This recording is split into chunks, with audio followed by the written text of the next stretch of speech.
so I could tell one of them. I think it's a good idea. Tell something. Tell it all, brother. I've told this before, but people seem to get a kick out of it. Claude owns a peach orchard over in Georgia, and this lady knows the story. She's heard it many times. He hadn't been down to his lake in a long time. And he had a peach orchard down by the lake. And he was going down to get him some peaches. And he got a couple of 5-gallon cans, and he proceeded down there, and he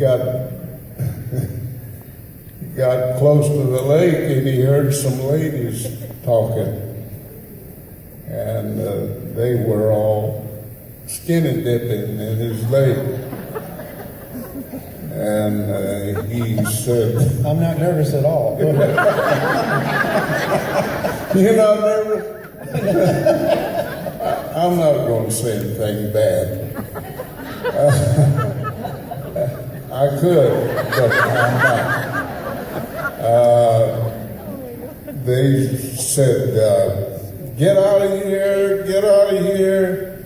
And Claude said, "Ladies, I didn't come down here to see you in the mood. I came down here to feed the alligators."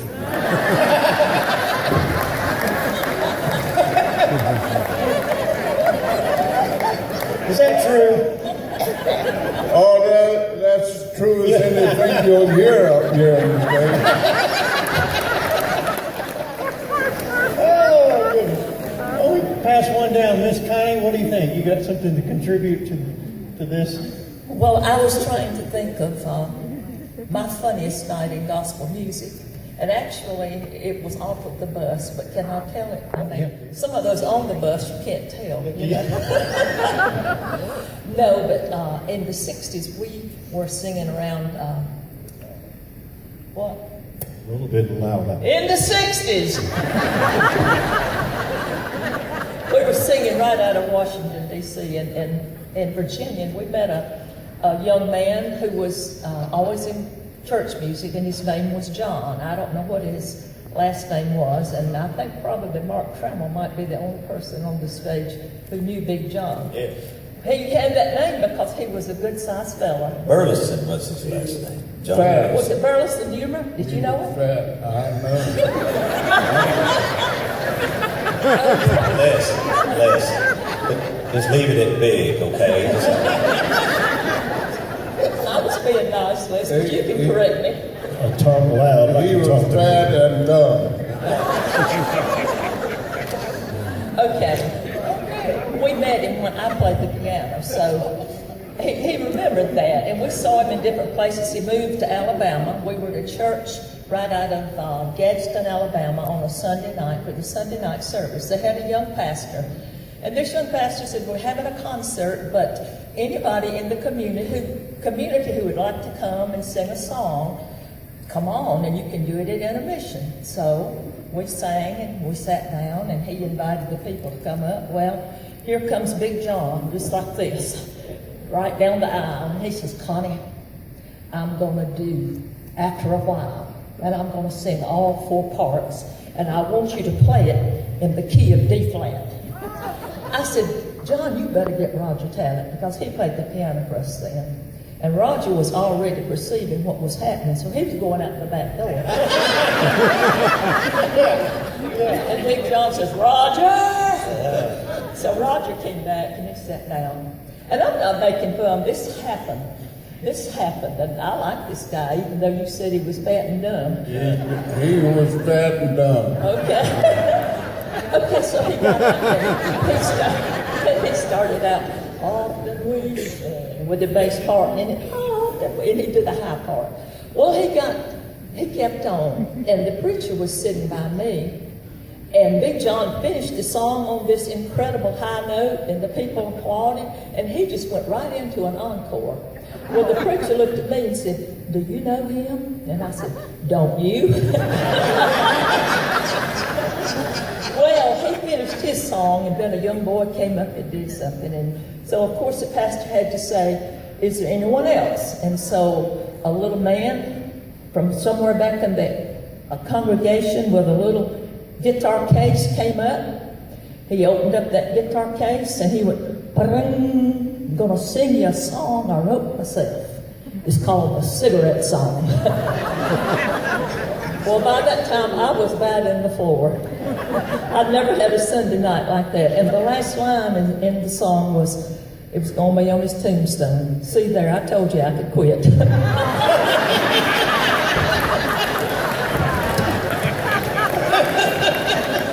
So Michael was just a little guy, so we rushed out to his car. He opened the trunk of his car, and at home I have an album that's got the cigarette song, the telephone song, the television song.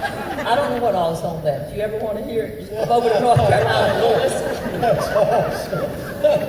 That was my funniest night in I gospel. like that. That was good. That's worth telling. Thank you. Yeah. I was going to tell you. You need some hairspray. I get it. My wife is not with me. Well, that's understand. what happened. I apologize for that. I think it looks good, Les. You mean fix it? Are you Are you apologizing for your hair or for your wife not being with you? Give me some scissors, I'll fix it.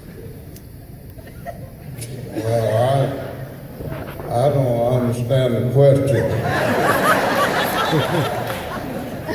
They're cute at that age, aren't they?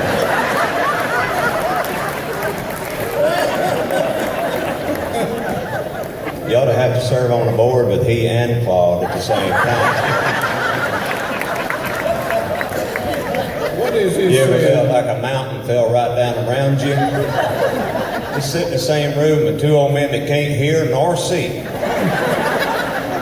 And if their wives are not with them, they are a basket case. I'm just gonna say. He said he loves you. He likes you. He likes me. I'd rather he loved me.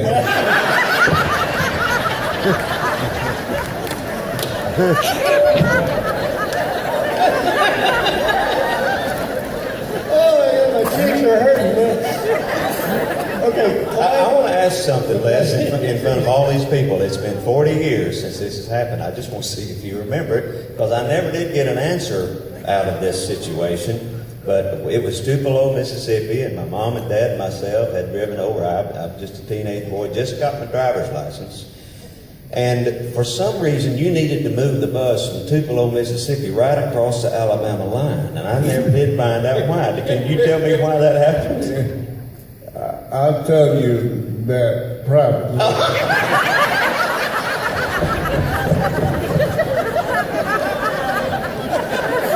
Okay. I think you know that you're trying to lead me into the paths of unrighteousness.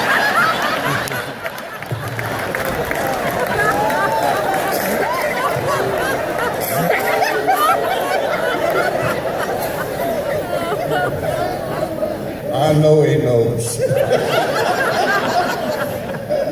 Well, you weren't in the wrong. The best explanation I got was from someone else. You weren't in the wrong. It was just something you had to do. But it sure was funny that the gospel music group had to go hide their bus on the night they were singing in Tupelo. I had to go across the state line.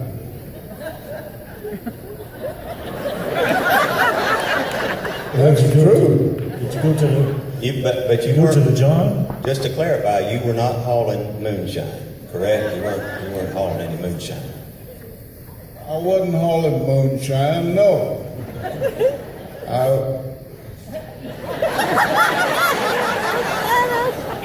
Your hair's messed up. Business is what I do. What's that? Hey, Claude, you have a story.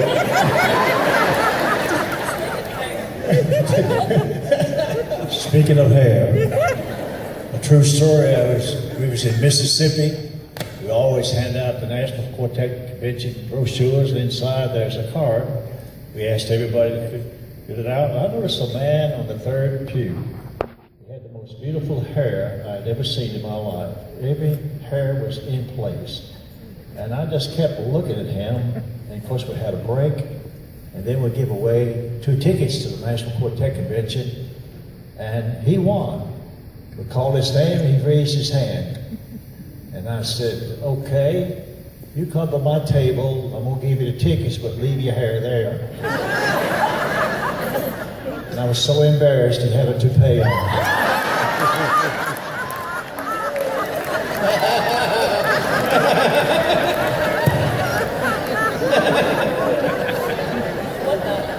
One night we were singing in Florida, and I had gotten caught up, this is years ago, I'd gotten in this really nice, almost like a cashmere jacket. And it was kind of thick and it was warm. And it was really warm in Florida that night, and he always thinks, but it don't always come out like he wants it to come out. And so this gentleman came back, and he had on a coat exactly like that. And it was hot, and Paul says, I got a coat just like that, but I was ashamed to wear it. That's awesome. Is that when you wrote that book, How to Lose Friends and Influence Enemies? Oh, in a minute. I'm enjoying all of this. Clayton, you gotta have it. I can't help, but I do. I love those stories. I'll let them continue on in a minute. But back in the 80s, I sang with a group called the Singing Americans. I don't know if anybody remembers them or not. But 1986 was probably the slimmest year that the group ever saw. And part of our... You were broke. Yeah, we were broke, yeah. Real broke. And part of our pay was a commission of the CD, or actually cassette sales. Yeah. And so that particular, we had a 10-day trip, and that was the longest month, I believe, in 10 days that we ever did. Well, I ran out of money on the road, so I wanted to borrow against my commission. And so I asked Dwayne if I could borrow $10, to get me through the next 2 or 3 days. He said, sure. So the end of the trip came, and at the end of the trip, when it was time to give commissions out, the commission was $9. So I owed the group $1. You can't make that stuff up. That's painful. It's funny, but it's painfully funny, right? Yeah, I'm not laughing. That's gospel music. That's right. Mark, why don't you tell them about the time in Tampa, Florida, when you ignored this really polite little kid that tried to come up and talk to you?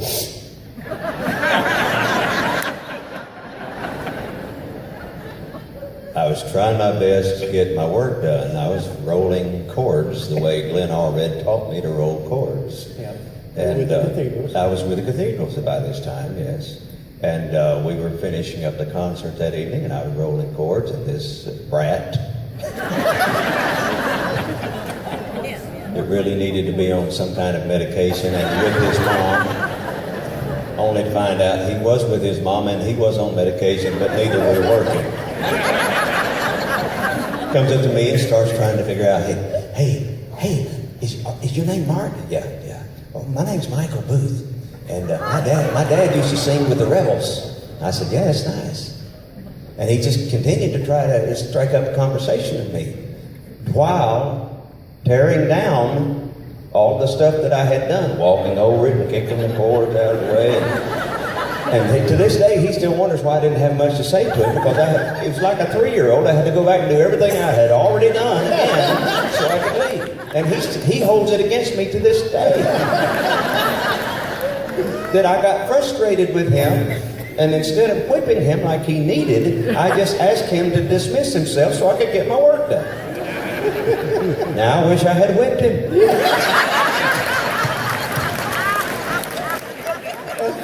That's nearly a true story. That's really good.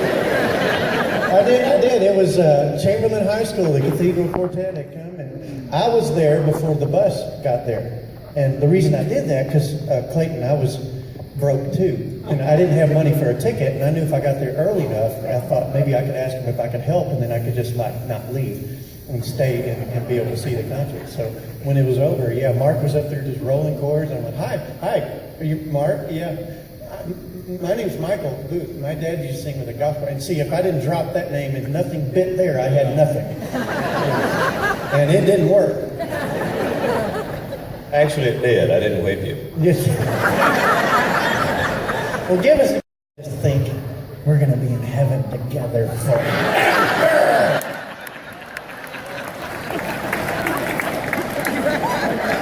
You want to tell a story now?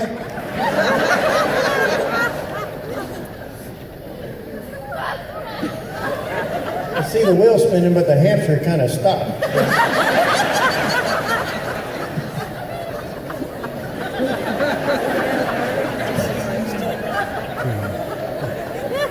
All the things I want to say.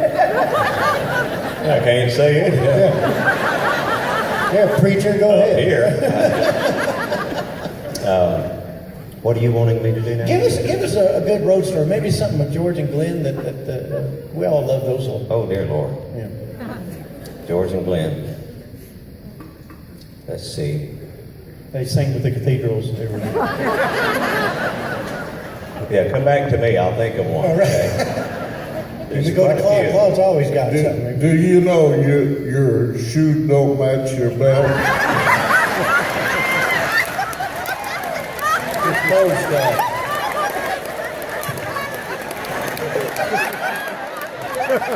Now, it looks better.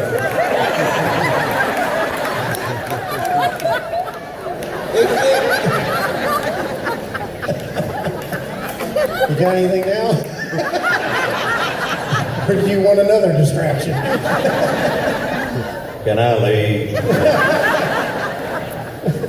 Yeah, in fact, you just reminded me of one. The old brown bus, the first one that I rode on with the cathedrals, an old brown Eagle that was, of course, wore out before they ever got it. Didn't have very good lighting in it.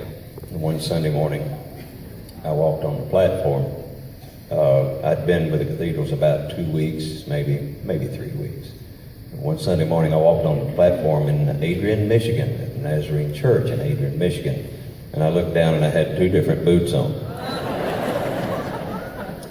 And George had noticed it, but he didn't say anything about it in front of the people, and he didn't embarrass me. But when I got to the bus, he had that other pair on. He said,